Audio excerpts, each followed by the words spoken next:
Joseph Salem, The Bloody Truth. Before doing something extremely scary and nerve-wracking, you get that pit in your stomach that will not go away.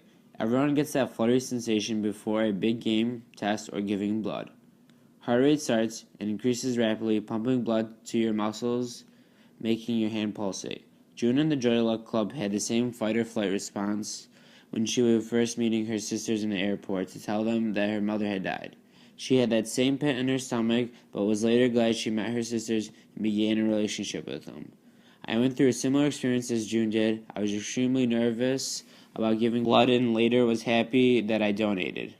Donating blood can be a struggle for me because I do not like needles. Since I was a kid, whenever a needle was about to poke me, I would uncontrollably start laughing, and the doctors would get frustrated because I could not keep my arm still from laughing, and they had to restrain my arm from moving.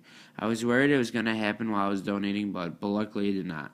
As I entered the blood donation area, my heartbeats slowly started to beat faster. I quickly skimmed over the info sheet and went straight to the questionnaire booth, which asked me a variety of weird questions. For example, one of the questions asked, from 1980 through 1996, did you spend time in the UK that added up to 3 months? And I thought to myself, I was not even born then.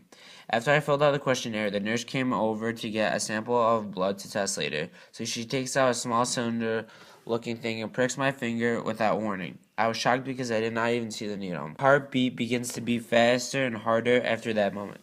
The nurse sends me to the table to get my blood drawn.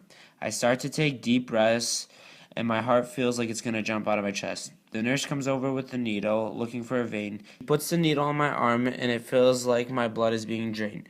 The average amount of time it takes to draw a pint of blood takes 5 to 7 minutes, so my competitiveness gets to the best of me, and I attempt to get my blood drawn as fast as I can. I reach a time of 5 minutes and 30 seconds. I asked the nurse what kind of uses do they do with my blood, and they said each pint of blood can save up to 3 lives. I was happy to hear my blood was being put to good use.